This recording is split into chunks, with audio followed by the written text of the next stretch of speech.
Hello everyone, Jerry Tabatt with you again with another edition of our military community. Got a very special one going on today. We're actually going to be talking about some of the things going on in the community, the Hope Project in particular, that does a lot of things, but it's all volunteer and everything. And we got some great stories today, some great information. So let's get right to it. First of all, I got three special guests with me today, and I want to introduce, first of all, David Trogdon, who's the founder of the Hope Project, also an Army veteran, Purple Heart recipient. You're a chaplain. David, thanks for coming in today. We appreciate that. Well, thanks for having us. Eric Winkler, who is an Army veteran. He's also a student here at Gulf Coast State College. So, yes, sir. Again, U.S. Army. Eric, thanks for coming in today. Thank you very Appreciate much. it. Happy to be here. And down in the end, we have Keven Hollan, who is an Army veteran, and he has his dog Loki with him today, his service dog Loki with him today. Keven, thanks for coming in. So, hey, you're more welcome. Before we get into this whole deal with the Hope Project, I want to find out a little bit more about each one of you. So, David, I'm going to start with you. Tell me a little bit about yourself and what led you to this. Well, grew up in northern Indiana. I'm a hillbilly background. My dad was a pastor, and a lot of issues at home with drugs with my older brother, and so we ran away and joined the Army 200 years ago when I was 17, and I was enlisted for 9 years. Wow. And military intelligence, you know, that kind of sounds funny with me especially.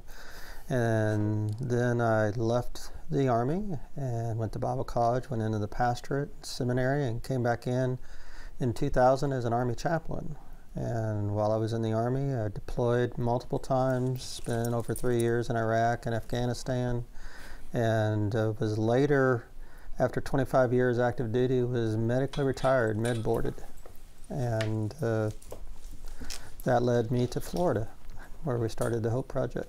All right, and we're going to talk about that and what a great project that is.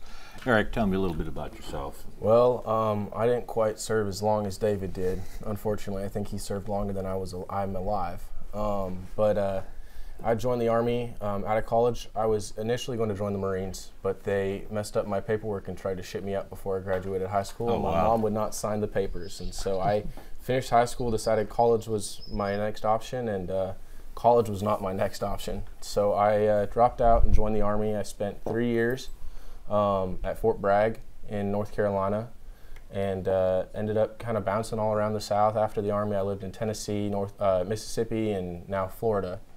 But I ended up here, and I found the Hope Project, and it's been great. Yeah. What are you studying, by the way, here? I am studying business. The eventual goal is to open my own therapy ranch, just like the Hope Project. So. Right. Good deal. Eric, Yes, thank sir. you. David, tell me a little bit about you. Kevin? Kevin, yeah. Kevin, yeah. It's all good. Army, of course. After the Army, I was a truck driver for a while, but most of my PTSD and stuff comes from heart attacks, strokes. I'm an extreme heart patient. That's why I have my dog. I've had 11 stents, 8 heart attacks, stroke, mini stroke, 6-inch cage in my lower back, and 4 plates in my neck. Goodness. Wow. And he was hurt pretty bad In the hurricane. in Michael. And that's how I met David in the Hope Project. And the thing about that is, too, Kevin, is unfortunately, the VA doesn't pay for stuff like that. No. So you have to get that on your own. And that leads us to you. David, you started the Hope Project. And we've got a graphic. We're going to throw that up that tells you about the different things that you provide. And tell me, first of all, this is not for pay. This is free. Right. Everything we do is free. And I tell everybody I was God's sense of humor, because when I started it with a couple friends back then, I didn't know anything about horses at all. I didn't know equine meant horse, and I wondered what in the world are you going to do with hippos when you talk about hippotherapy. Right. And I was smart in one area where I surrounded myself with horse folks, horse people. And even to this day, my horse people make all decisions. And so most of our horses are rescues. Right now we have 13 horses, 2 donkeys, 3 potbelly pigs, 6 goats, and 3 barn cats, all rescues, kind of like us vets. And when we started it, all I knew was that you could use horses to help veterans with PTSD and wounded warriors, and so I kind of know what that feels like. And since then I found out how amazing they are. They read your facial expressions, your body language, every part of a horse's body is as sensitive as your fingertip, and they can even hear your heartbeat up to 4 feet away. So I call them equine lie detectors. You know? And so we started with first responders and veterans, of course, and active military, and we just kept kind of growing. And you don't have to be a veteran with PTSD or a first responder. Right.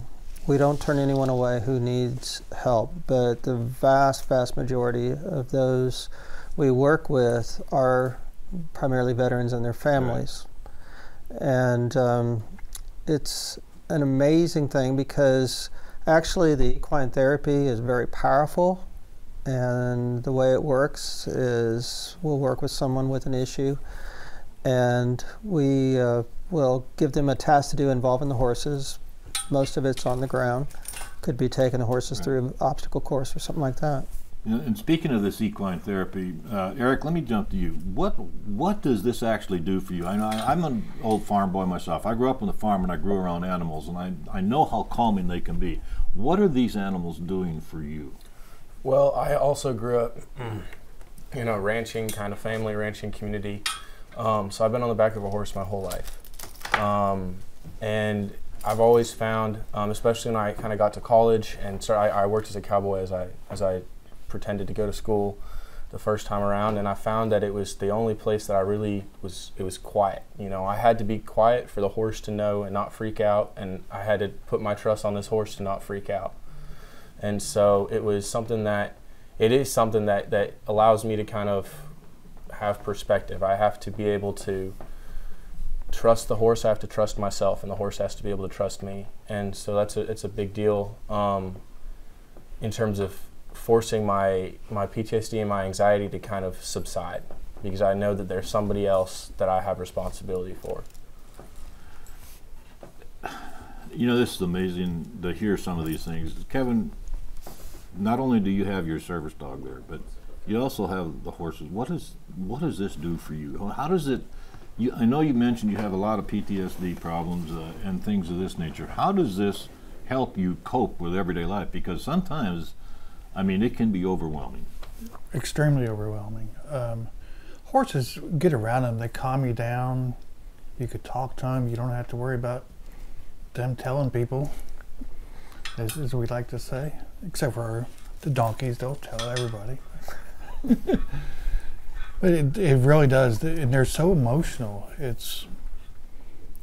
just majestic. There's night and day, you know. Of course, I got Loki, but there's a huge difference between what he does and what they do. He's trained PTSD, heart and stroke, but the horses, they kind of take care of me. If I'm feeling bad, feeling suicidal, whatever, they know. And they'll come up to me, they'll love on me. It's just awesome. Awesome experience, and it's really no words to compare it to.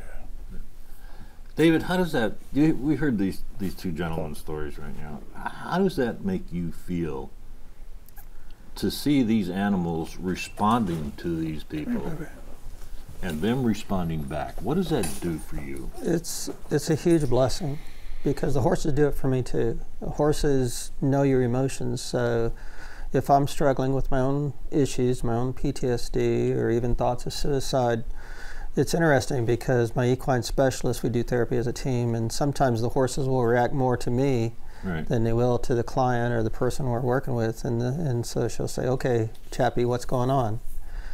And the love they give, they're always in the now. Even though they've had their traumas and everything, they focus on you. And I'm just constantly amazed to see how the horses, that I know their personalities normally, and they act differently with different people. Exactly. It's like they're your friend, and Eric, having a friend like that you can confide in, and like Keven said, they don't talk back to you. They don't tell you that, well, you need to put on a different shirt or you need to comb your hair. They accept you, and they're there, and they realize that you have, and they can sense that. Yeah, it's definitely a freeing feeling. You know, you're always, worried about a therapist going around and blabbing about you or gossiping about you. And I know that's not what they're allowed to do, but it's always something in the back of my mind, at least. And so knowing that I can, you know, talk through all of my internal feelings, my thoughts, all the stuff that's going on in my head and all the stuff around me to this random, you know, horse who may or may not care, but who knows, you know, enough that he's paying attention. That's always something that's so freeing. It's a free therapy session. And Kevin, you know, a lot of people say, oh yeah, okay, so you're talking to this animal. Is there something wrong with you? But not really. You're talking to the animal. It's giving you your release. You know that you can tell this animal exactly how you feel, and that animal's not going to sit and wag his finger at you and tell you, oh, you're stupid or something like that. That animal accepts you, and if you talking to the animal, how does that get the pent-up emotions inside out so that you can make yourself feel better? You start talking to them, and it's amazing what comes out of your mouth, and you actually tell them. You'll start telling them your secrets. You'll start telling them everything that bothers you. It's magical. You start out, pretty horse, and next thing you know, you're explaining your guts to this horse, and he just sits there and he listens. He loves on you. He understands because they're so sensitive. It's just for me, I get headaches. I've had them take the headaches away, which is amazing because I haven't found a pill yet that does it. Right. And I'm in the same boat with that. My hobby deployed was getting TBIs because I wasn't a fobbit. And horses do talk back in their own ways. Sure they do. And there are no barriers. If you go to see a therapist, or if me acting as a chaplain, you come into an office, there's always this barrier of trust and how open can I be? Am I going to get Baker acted? You know, something like that. With a horse. Yeah. They listen and they do respond. I've had them love on clients where they'll turn around and hug them, you know. Sure. And so it's an amazing thing. You just have to experience. And that's one of the big things, Eric, is, you know, I've done a lot of work with the veterans in my Air Force career. I've worked with all the different branches of the military. And that trust that they give you, it's like a peaceful feeling. It's like going out on a moonlit night, looking at the stars and everything and saying, thank you, God, for this beautiful day. That's the way these animals make you feel. Absolutely. I don't have to worry about this private going out and buying a Dodge Charger, or this horse going out and buying a Dodge Charger at 30% APR, or marrying somebody from an unseemly nightclub. You know, he trusts me and I trust him, and I don't have to worry about, you know, what he's doing. I just have to know that he knows what he's doing and I know what I'm doing, and he has to know the same thing. And so it kind of puts us both in a position of power over ourselves. Yeah. This horse knows that I trust him, and I know that I trust this horse. And both of us were told, we were both med boarded. So the Army told us we were broken. Right. You know, I was unfit to continue service, but being able to take care of these horses and, you know, to do something with them and have them respond that, hey, you're not broken, you're not crazy, you know, and to love on us like we love on them. It's an amazing thing. And one of the other things too, Kevin, in addition to the animals and everything, you have group sessions and things like that. And it's a lot different you talking with the horse or the donkey, whatever's out there, the goat. It doesn't make any difference. Talking with a group of people, how do you get from talking to an animal that doesn't talk back to you to talking with a group of people that have feelings, that have emotions, that have thoughts, just like you do? How do you transition from the animal back to the human counseling sessions? Well, with them, you know, I know that they've had trauma just like I've had trauma. So we all understand each other. We all get it. We're not civilians. Once you're Army, you're always Army. Once you're a vet, you know. Civilians don't really understand, and they will never understand. David jokes a lot. We don't even like civilians most of the time. Right. But for here, and definitely with the guys, we're a family. Exactly. And we do things as a family. We love each other. We're constantly checking on each other. I think I text David 5 times a day. You doing okay? But we hold each other responsible for their self. But they know any of the guys, if they ever need anything, need to talk, they call any of us. We're there for them, just like they're there for me. And Eric, you're one of the younger people and everything, and how does that make you feel that as a young adult you're able to talk to David, to Kevin? You sat here and you talked with me, we talked before the show. How does that make you feel knowing that we're not going to say, shut up, kid, you know, you don't know anything, but you're treated as an equal? How does that make you feel in these groups? It makes me feel really great. You know, if you're a veteran of any kind, y'all were talking about a 102-year-old World War II vet that y'all know. I know that I would go in there and I would have a conversation. We would relate to the same things. Right. I never got the chance to deploy. I had numerous opportunities, but we had broken trucks, and you know the other units got to go, and you know, so my injuries came in training, and you know, they don't devalue that. They don't look at me and be like, oh, you don't get it. You know, I still, you know, I can't say I've ever been in combat in, you know, a foreign war. I've had plenty of skirmishes in little bars around Fayetteville, but you know, knowing that they don't look at me any differently because my service looks different than theirs. They know enough that my service is, you know, near the same as them, and there's always something to bond over, to look at, to laugh about. We all took the same oath. Exactly, and that's what I was going to bring up too, David, is people look at me and they say, well, Jerry, you're Air Force. You talk to these Army guys and get along with them, the Marines, the Navy, the Coast Guard.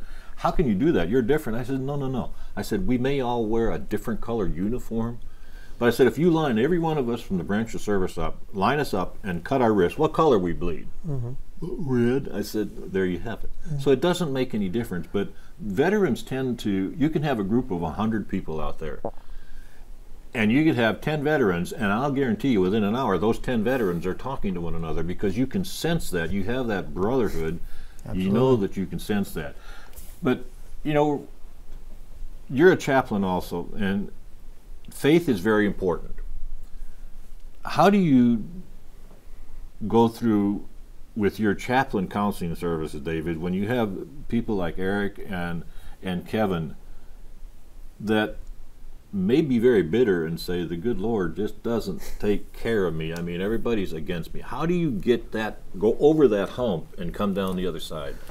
Well, I saw the same thing when I was active duty. And first of all, we never force our faith on anyone. Right. And so when I'm talking with someone and they let me know that faith is a part, you know, just by listening, that faith is a part of their background or where they're at now. And we do talk about issues about moral injury or survivor guilt. Right. And we can bring faith into that. And so it's building relationships. And one of the reasons I chose not to be a licensed therapist, where I have the education and the background I could do that, is I still wanted to be a chaplain. Right. Where we can have community. And that's one of the big things we do. Now, equine therapy is awesome because we transition from what a horse does while we're observing, or to, okay, why do you think the horse did that? And it just opens up a door of discussion. Right. And so it's like the military. We had ministry of presence, where if we're just being around each other, we build that bond, we build that relationship and that trust to be able to talk about anything, especially faith, because that's huge to me. And I think that's one of what's missing ingredient in our therapy today, is that we've taken God completely out. Right. One other thing too is yes, you have the animals there and you have the groups, but you also have outside resources that come in and talk with you and everything. Yes. Tell me, what's your favorite outside resource that comes in, Eric? Well, so far, Ainslin over from the Vet Center in Panama City, she's been great. She kind of comes in and monitors our group. We don't really let her talk that much. She's kind of there just so that she's there, but she's always got good input. She doesn't, you know, try to therapy.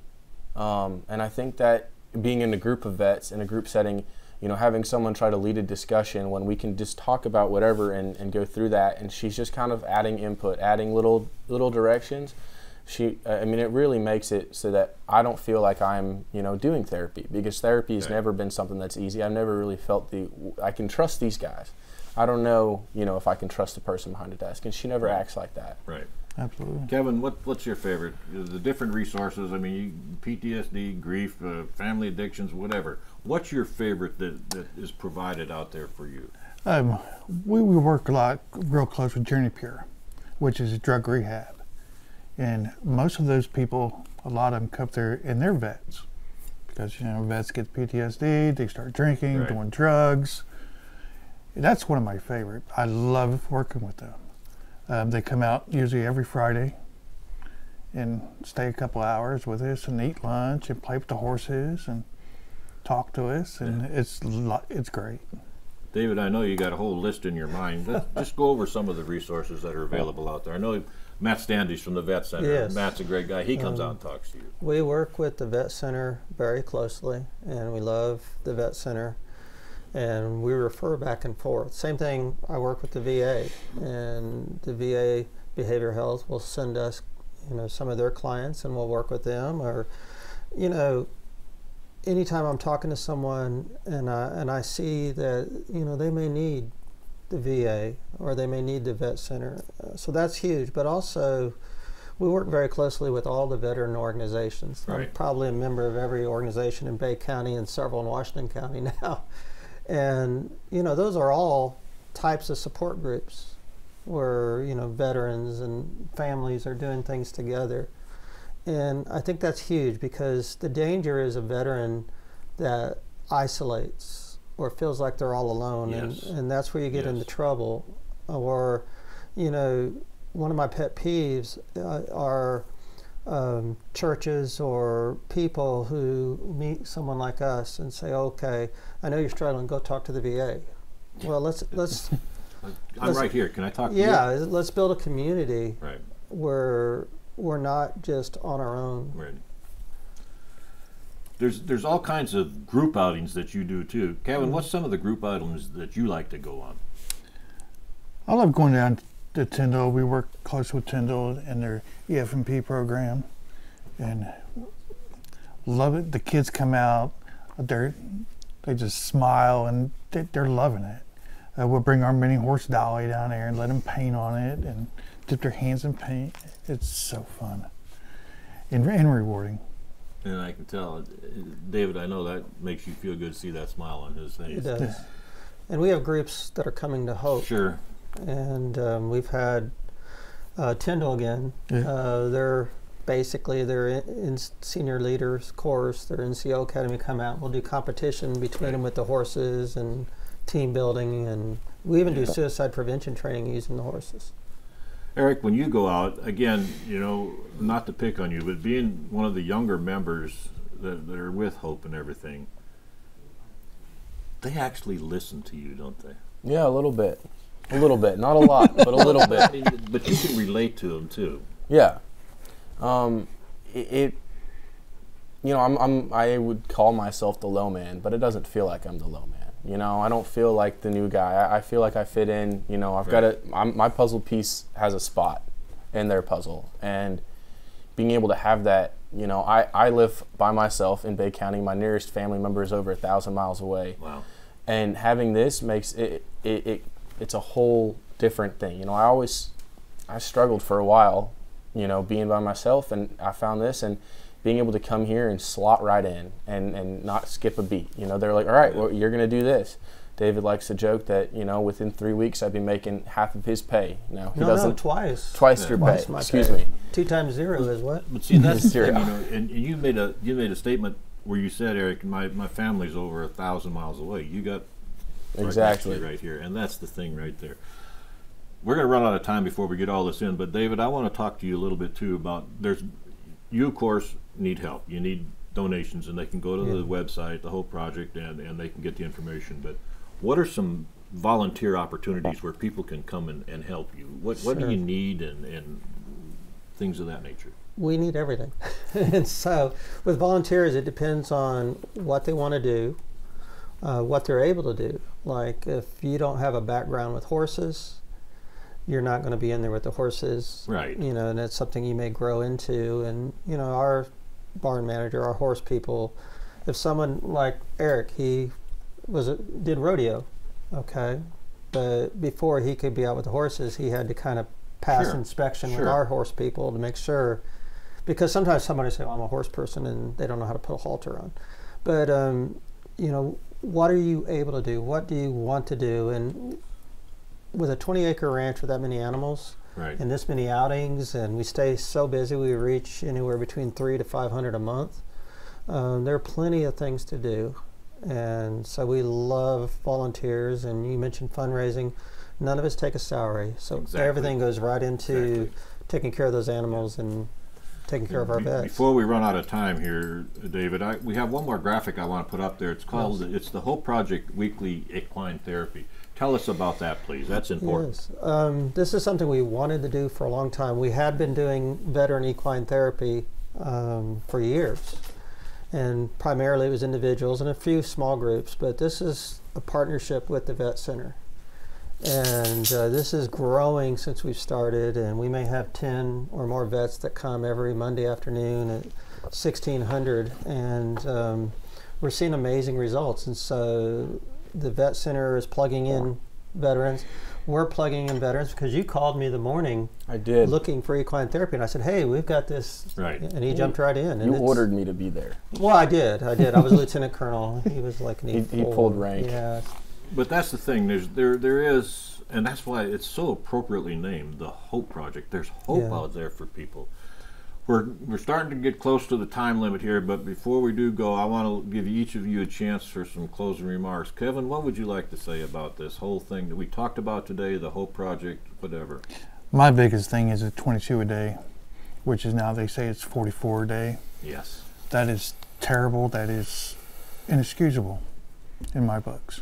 We all know it's much higher than that because a lot of people do not register with the VA. And that's one of my babies. That's my drive. Okay, sounds great. Eric? I know there's a lot of veterans who go here.